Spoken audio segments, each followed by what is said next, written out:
히브리서 2장 7절부터 18절까지의 말씀입니다. 히브리서 2장 7절부터 18절까지의 말씀입니다. 오늘 말씀의 주제는 우리를 붙들어 주려 하심이라. 우리를 붙들어 주려 하심이라. 신약성경 히브리서 2장 7절부터 18절까지의 말씀을 함께 나누도록 하겠습니다. 자, 저와 여러분이 함께 오늘 본문 7절부터 18절까지의 말씀을 한 목소리로 읽도록 하겠습니다. 함께 읽겠습니다. 시작.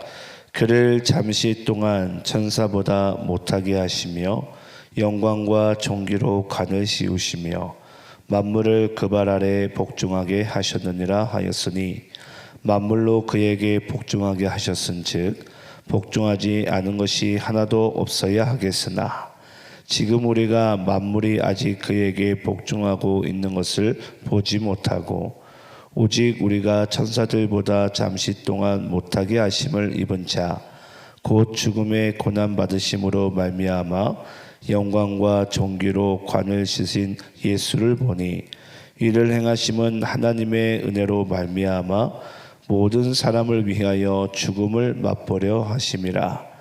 그러므로 만물이 그를 위하고 또한 그로 말미암은 이가 많은 아들들을 이끌어 영광에 들어가게 하시는 일에 그들의 구원의 창시자를 고난을 통하여 온전하게 하심이 합당하도다.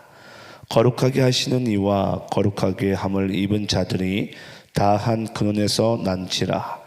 그러므로 형제라 부르시기를 부끄러워하지 아니하시고 자녀들은 혈과 육에 속하였음에 그도 또한 같은 모양으로 혈과 육을 함께 지니심은 죽음을 통하여 죽음의 세력을 잡은 자 곧 마귀를 멸하시며 또 죽기를 무서워함으로 한평생 매어 종노릇하는 모든 자들을 놓아주려 하심이니 이는 확실히 천사들을 붙들어 주려 하심이 아니요 오직 아브라함의 자손을 붙들어 주려 하심이라.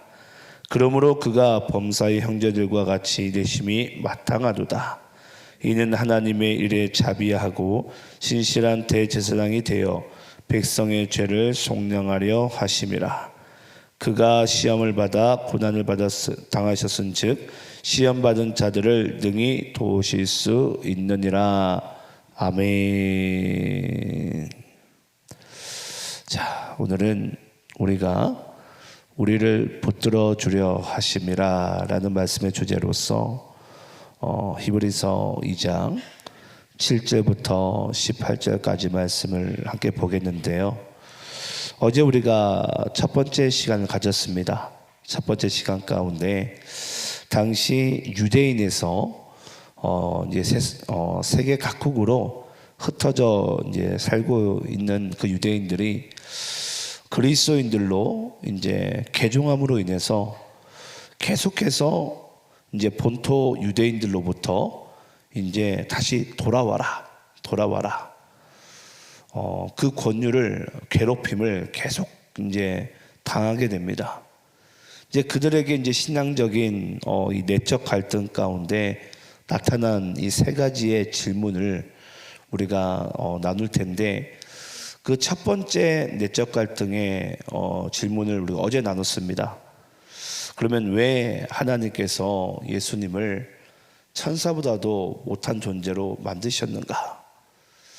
그건 제가 어제 여러분께 말씀드렸지만 한마디로 왜 성육신하셔야 됐는가? 거기에 대한 우리가 첫 번째 이유를 여러분과 함께 나눴었는데 그 첫 번째 이유가 제가 여러분들께 그렇게 말씀드렸어요.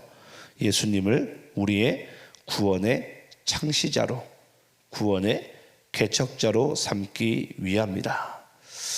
그래서 여러분, 예수님께서 이 땅에 성육신하신 이유는 어느 누구도 여러분 이 육체의 옷을 입고서는 하나님께로 갈 수가 없는 거예요. 구약에 보면 아주 정말 극소수만 바로 들림을 받거나 그런 식으로 하나님께 간절히 있지만 어찌됐건 이 육신의 옷을 입고 우리가 하나님께로 갈 수 있는 그 길을 개척자로서, 구원의 창시자로서 그 길을 예수님께서 우리에게 안내해 주기 위해서 그 예수님께서는 이 땅 가운데 성육신하셨다라고 여러분들께 말씀을 드렸습니다. 그리고 그 예수님께서 성육신하심으로 우리 육체의 모든 부끄러움을 다 감당하시면서 이제 거룩하게 하시니와 거룩하게 함을 입은 자, 한마디로 예수님과 우리를 한 형제로 부르시기 위해서 예수님께서 성육신을 이 땅 가운데 하시게 되신 줄을 믿습니다. 자, 그걸 이제 우리가 어제 나눴었는데요. 오늘 두 번째, 세 번째를 함께 나눌 텐데, 자, 오늘 두 번째 그 개종한 자들, 유대인에서 그리스도인들로 개종한 자들, 또는 쉽게 이야기하면 불신자에서 또는 이렇게 우리 예수 믿는 자들로 개종한 자들, 그런 사람들의 두 번째 질문은 뭐였냐면요, 그럼 왜 예수님이 십자가에 달려 죽으셔야만 했는가? 예. 제가 14절, 15절, 16절 말씀을 읽어볼게요. 오늘 본문인데요. 자녀들은 혈과 육에 속하였음에 그도 또한 같은 모양으로 혈과 육을 함께 지니심은 죽음을 통하여 죽음의 세력을 잡은 자 곧 마귀를 멸하시며 또 죽기를 무서워함으로 한평생 매어 종로로 타는 모든 자들을 놓아주려 하심이니 이는 확실히 천사들을 붙들어 주려 하심이 아니요 오직 아브라함의 자손을 붙들어 주려 하심이라. 자, 여러분, 예수님께서 십자가에 달려 죽으신 이유는요, 죽음을 통하여 죽음의 세력을 잡은 자 곧 마귀를 멸하기 위하십니다. 그게 여러분 예수님께서 십자가에 달려 죽으신 이유라는 것입니다. 우리가 이 말씀을 조금 더 직접적으로 좀 알려면요, 여러분 혹시 고린도전서 15장 말씀 좀 찾아보시겠어요? 고린도전서, 우리 성경의 15장 말씀. 고린도전서 15장 20절로 22절입니다. 고린도전서 15장 20절로 22절. 그럼 왜 이제 예수님께서 꼭 그것을 마귀를 멸하실 수 있는 것이 왜 꼭 예수님이어야 되냐라는 말씀이 이제 15장에 등장합니다. 고린도전서 15장 20절부터 22절입니다. 예. 고린도전서 15장 20절부터 22절까지의 말씀. 자, 혹시 찾으셨으면 함께 읽으시고, 혹시 찾지 못했다면 또 귀로 또 들으시면 좋을 것 같습니다. 자, 우리 함께 한번 우리 읽도록 하겠습니다. 시작. 그러나 이제 그리스도께서 죽은 자 가운데서 다시 살아나사 잠자는 자들의 첫 열매가 되셨도다. 사망이 한 사람으로 말미암았으니 죽은 자의 부활도 한 사람으로 말미암는도다. 아담 안에서 모든 사람이 죽은 것 같이 그리스도 안에서 모든 사람이 삶을 얻으리라. 제가 여러분들께 두 번째 질문에 대한 부분을 말씀드렸어요. 왜 당시 이 기독교로 개종한 자들이 두 번째 질문이 그럼 왜 하고 많은 사람 중에 예수님이 십자가에 달려 죽으셔야 되는가? 그는 하나님 아들인데 어떻게 하나님이 십자가에 달려 죽으셔야만 했는가? 그 정확한 이유가 이제 고린도전서 15장에 등장했죠. 여러분, 이 땅에 아담 한 사람, 우리 원죄라 그럽니다. 오리지널 신이라 그러는데 그 아담 한 사람으로 인해서 이 세상에 죄가 들어옵니다. 그래서 많은 사람들이 그러잖아요. 아니, 아담이 선악과를 먹었는데 그게 우리랑 무슨 상관이냐? 예. 근데 여러분, 우리 모두는 이제 이 인류 최초 인간인 아담의 후손들이에요. 그래서 여러분, 그 아담의 원죄가 지금 수천 년 동안에 오늘날 우리까지 이제 이어지게 된 거죠. 그런데 오늘 고린도전서 15장 말씀 보게 되면 이 세상에 사망이 들어온 것, 그러니까 죄로 말미암아 사망이 들어왔는데요, 죄로 말미암아 사망이 들어온 것은 한 사람으로 말미암은 것이다.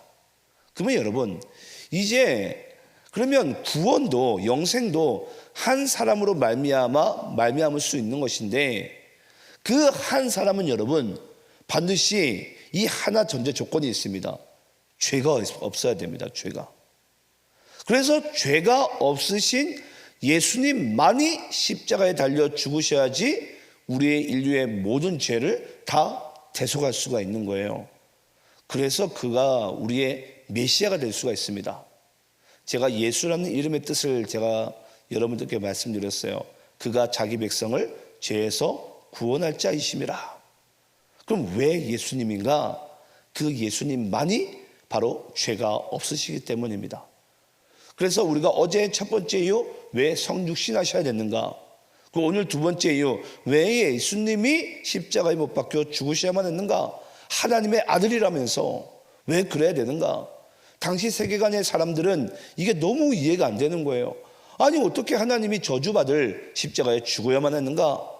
근데 그 예수님만이 죄가 없으시고 죄 없으신 예수님께서 십자가에 달려 죽으셔야지만이 인류의 모든 죄를 대속하게 되는 줄을 믿습니다. 그래서 여러분, 한 사람, 또 지금 우리가 부활 주간을 지내고 있잖아요.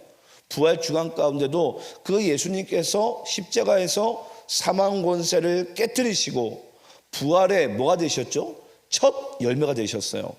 그래서 한 사람, 첫 열매, 이걸 여러분 우리가 신학적으로는 대표성의 원리라 그래요.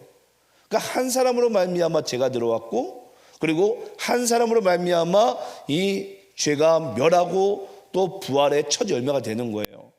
그래서 예수님께서 우리의 대표성의 원리, 그 예수님 한 분으로 인해서 우리 모두가 영생을 얻게 되는 것입니다. 저는 예전에 여러분들께 그런 말씀 드린 적이 있어요. 우리 기독교인들이 십자가를 볼 때 반드시 명심해야 될 것이 있습니다. 그게 뭐냐면, 여러분, 십자가를 여러분들이 박애주의적인 입장으로 보시면 안 돼요. 또는 어떤 슬픈 감정에 또 젖으셔도 안 됩니다. 저는 제가 오늘날 그리스도인들에게 저는 고난주간과 저희가 사순절을 보내잖아요. 저는 그 기간 가운데 우리가 특별히 슬픔에 빠져 있고 어떤 뭔가 이렇게 뭐라고 될까요? 금욕주의에 빠져 있고, 저는 여러분께 말씀드리고 싶지 않아요. 여러분, 예수님께서 우리에게 진정한 자유를 주기 위해서, 죄로부터 말미암은 진정한 자유를 주기 위해서 인간의 모든 질고와 죄를 다 감당하시고 십자가에 달려 죽으셨으며 부활의 첫 열매가 되신 분이세요. 그런 예수님께서 우리에게 말씀하고 싶은 진정한 믿음의 삶이란, 이제 우리가 죄의 종로로 타는 것이 아니라 그리스도 안에서의 참 자유, 그 부활의 참 기쁨 안에서 살아가길 원하세요. 근데 우리가 여러분, 이 십자가의 사건을 어떤 슬픈 드라마나 또는 박애주의적인 입장이나 그렇게 바라보게 되면, 여러분, 예수님은 그냥 한낱 죽은 청년밖에 되지 않습니다. 그게 아니고요, 예수님께서 십자가에 달려 죽으심은 한 사람으로 말미암아 죄가 세상에 들어오고 사망이 세상에 들어왔는데, 우리에게 진정한 자유와 그 영생의 기쁨을 주기 위해서 그 십자가의 모든 질고를 감당하게 되신 줄을 믿습니다. 그래서 여러분, 이제 그리스도 안에서 저는 마음껏 내 멋대로 살아가는 그 자유가 아니고요, 그건 자유가 아닙니다. 여러분, 다시 죄의 종로로 타는 거지. 우린 예수님 안에서 진정한 그 복음으로부터 오는, 또 구원으로부터 오는 기쁨과 감격을 가지고, 감사를 가지고 우린 하나님 안에 살아가는 것이, 저는 그것이 하나님께서 우리에게 허락하신 저는 사순절과 전 부활의 저는 기쁨이라고 믿습니다. 그런데 우리가 예전 어떤 영화죠? 패션 오브 크라이스트. 여러분, 패션 오브 크라이스트를 많은 신학자들과 목회자들이 좀 약간 좀 멀리하는 이유가 여기에 있어요. 그 모습은 잘 그려냈는지 모르겠지만 너무 잔인하고 그 예수님의 그냥 육체적으로 고난 당하시는 그 장면만을 너무 부각시켰어요. 근데 예수님께서 오늘 제가 좀 전에도 말씀드렸지만 그 시험 받으시고 고난 당하시고 십자가에 못 박으심은 우리에게 뭘 주기 위함이라? 진정한 자유와 진정한 그 영생과 구원의 기쁨을 주기 위하심이거든요. 예.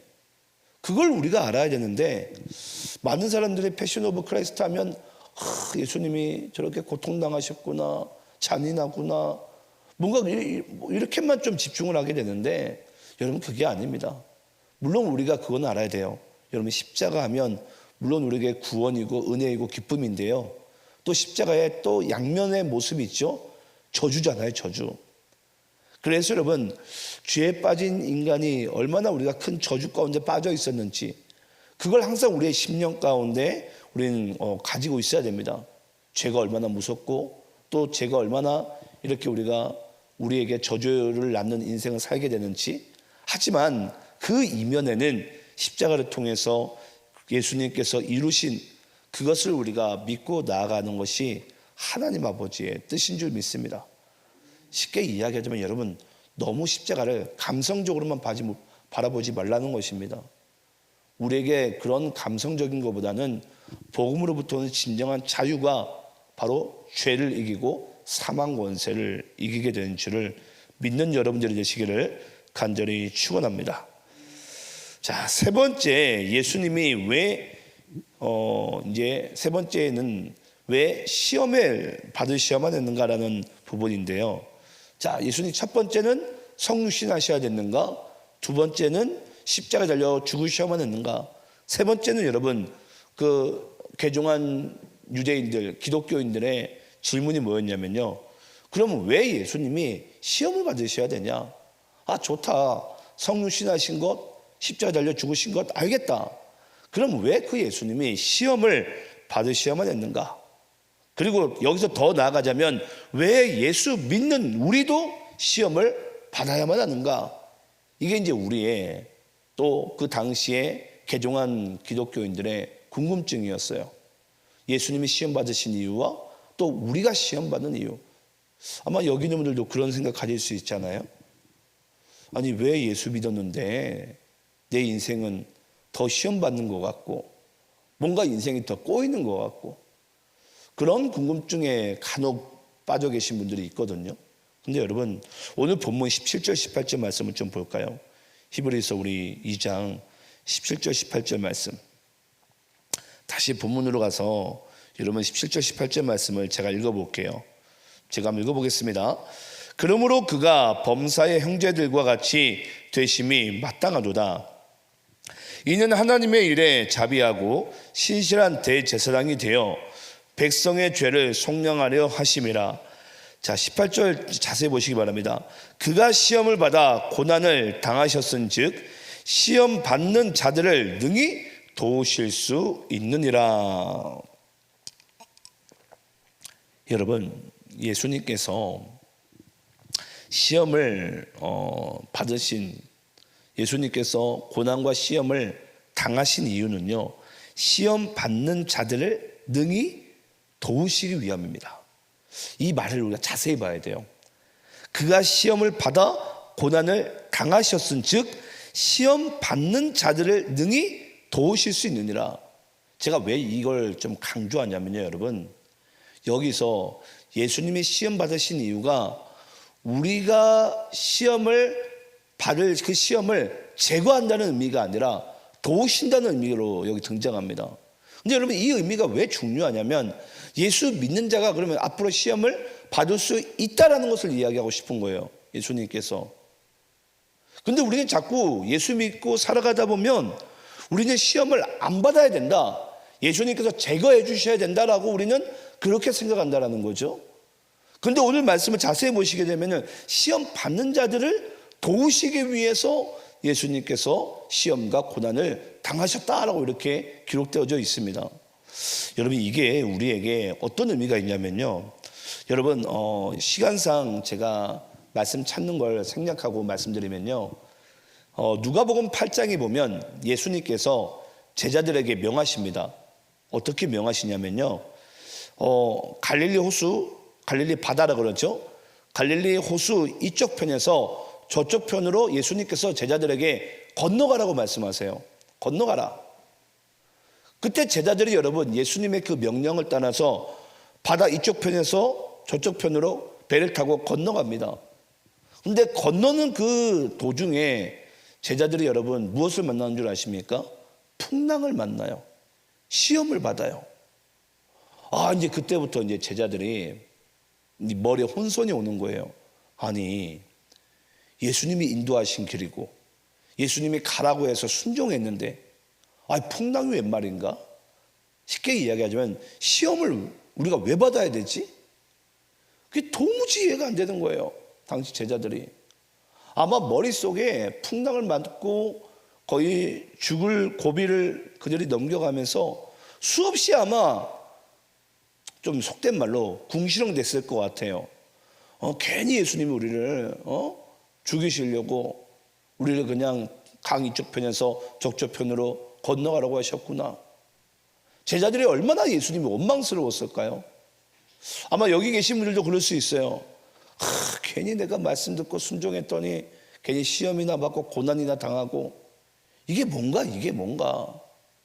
여러분 우리 구약 성경 출애굽기 말씀 기억나십니까? 출애굽기 가운데 모세가 이스라엘 백성들 다 끌고 나오지 않습니까? 근데 광야에서 그들이 뭘 받게 되죠? 시험을 받게 돼요. 그래서 여러분 틈만 나면 출애굽한 이스라엘 백성들이 그 모세에게 뭐라고 말하죠? 모세야, 우리가 언제 나오고 싶다 그랬냐? 네가 우리를 데려 나오지 않았냐? 그래서 그 이스라엘 백성들이요 틈만 나면 모세 원망, 하나님 원망하는 거예요. 왜 우리 시험 받게 하냐고. 그냥 그 애굽 땅 고센 땅에 그냥 살게 해. 그냥 나버려 두지. 왜 우리를 끌고 나와서 우리 시험 받게 하냐고. 근데 여러분 기억나십니까? 누가복음 8장 25절에도 기록되어져 있는데 그 누가복음 8장 25절을 보게 되면 여러분 풍랑을 맞는 제자들이 예수님께서 짜잔 하고 나타나셔가지고 이렇게 얘기합니다. 제자들에게 이르시되 너희 믿음이 어디 있느냐? 이 장소의 의미를 이야기를 해요. 예수님께서 제자들에게 어디 있느냐 하시니 그들이 두려워하고 놀랍게 서로 여겨 말하되 그가 누구에게 바람과 물을 명함에 순종하는가 하더라. 그리고 여러분 신명기 8장 3절에 그 광야에서 시험받고 있는 그 자들에게 하나님께서 이스라엘 백성들에게 이런 얘기를 하십니다. 너를 낮추시며 너를 줄이게 하시며 또 너도 알지 못하며 내 조상들도 알지 못하던 만나를 먹게 내게 먹이신 것은 사람이 떡으로만 사는 것이 아니요 여호와 입에서 나오는 모든 말씀으로 사는 줄을 내게 알게 하려 하심이라. 여러분 풍랑을 만난 것과 광야에서 그 굶주림 가운데 목마름 가운데 빠져있는 그들에게 하나님께서 이 시험을 통해서 이스라엘 백성들에게 예수 믿는 우리에게 말씀하고 싶은 부분이 뭐냐면요, 잊지 마시기 바라요. 우리가 하나님 없이는 살 수 없는 존재임을 하나님께서는 우리가 시험 받는 중에 우리로 하여금 알게 하시는 거예요. 그래서 예수 믿는 자에게 여러분 시험이 필요한 것입니다. 예수 믿는 자가 여러분 시험을 받지 않으면요 자기 힘으로 내 능력으로 인생을 살 수 있다라고 착각을 해요. 그런데 하나님께서 예수 믿는 우리에게도 시험을 주시는 이유가 뭐냐면요, 우리가 때로는 시험이 여러 가지 모양이 있잖아요. 또 그 시험이 여러 가지 크기가 있잖아요. 근데 여러분 바다 한가운데 풍랑이 몰아쳐요. 제자들이 당시 뱃사람들이었지만은 그 풍랑을 이길 방법이 있습니까? 나 죽어라 하는 거예요. 이스라엘 백성들이 광야에 딱 떨어져 보니까 이거 먹을 것도 없죠. 마실 물도 없죠. 매일같이 그냥 어떤 고민 가운데 빠져 있냐면 과연 내일은 하늘에서 만나가 내릴까? 내일은 우리에게 마실 물이 주어질까? 그러니까 여러분 그들이요 매일같이 하나님 앞에 예배할 수밖에 없었던 거예요. 그 바다 한가운데에서 그들이 예수님 살려주세요. 근데 여러분 우리가 복음서에 보게 되면요 제자들이 풍랑을 2번 만나는데요, 그 예수님께서 한 번은 제자들을 먼저 보내실 때도 있고 또 예수님께서 처음부터 그 제자들과 배에 타신 장면이 있어요. 근데 그때도 예수님이 배에 함께 타셨지만 제자들이 풍랑을 만나잖아요. 시험을 만나잖아요. 그때 예수님을 그냥 고물에 주무시고 계신 거예요. 그때도 제자들이 예수님을 깨워가지고 예수님 우리 죽는다고. 네. 여러분 그거 아십니까? 그 예수님이 그 풍랑을 맞은 배 가운데 함께 타고 계시잖아요. 함께. 이 사실이 우리에게 중요한 거예요. 아니 예수님이 함께 타고 있고 예수님이 우리들의 인생 가운데 지금 우리가 시험을 만나고 있다고 생각해 보세요. 여러분들의 인생 가운데 시험 중에 계신 분들이 있다고 생각을 해보세요. 지금 그 옆에 누가 계시다는 거예요? 예수님이 계시다는 거예요. 그러면 여러분 예수님께서는 하나님께서는 우리에게 시험을 하실 때 감당할 만한 시험을 주세요. 그게 뭘 얘기하냐면요, 우리의 믿음에 맞는 수준의 시험을 주신다는 거예요. 그래서 우리가 그 매 순간마다 예수님을 의지함으로 주님이 나와 함께하고 계시지, 내가 주님 없이는 살 수 없는 존재이지, 이거 계속해서 우리가 알고 신앙생활하고 믿음생활하다 보면 우리의 믿음의 수준이 이제 여러분 점점 성장해 갑니다. 성숙해져 가요. 그래서 여러분 우리들의 남은 인생은 여러분, 시험은 제가 오늘 본문 18절에도 나왔었지만 시험은 우리에게 재고가 되는 게 아니에요. 예수 믿는 자들이 시험 받지 않는다? 여러분 그건 성경책에 그런 말씀이 기록되어 있지도 않습니다. 분명히 성경 말씀 가운데 기록되어 있어요. 예수 믿는 우리도 예수님과 같이 시험을 받는다. 하지만 예수님께서 먼저 시험을 받으심으로 시험 받는 우리를 능히 도우실 수 있는 분이시다. 그래서 우리가 그 사실을 통해서 우리가 매 순간 예수를 붙잡을 수 있고 주님이 나와 함께 하신다라는 그 확신 가운데 살아갈 수가 있는 거예요. 오늘 여러분들이 이 말씀을 잘 붙드시고 오해하지 마시고 예수 믿는 자들의 시험 안 받는다라는 그런 착각 속에 빠져 살아가지 마시고요, 이제 우리가 어떤 시험 속에서도 그 시험 가운데 하나님께서 우리에게 주고 싶은 메시지는 우리는 주님 없이는 살 수 없는 존재임을 주님께서 명확하게 우리로 하여금 믿고 알게 하기 위해서 우리에게 시험을 주시구나. 그때 여러분 더 주님께 부르짖으시고요, 주님과 더 친밀한 관계 가운데 나아가시는 여러분들의 삶이 되시기를 간절히 축원합니다. 우리 함께 기도하겠습니다.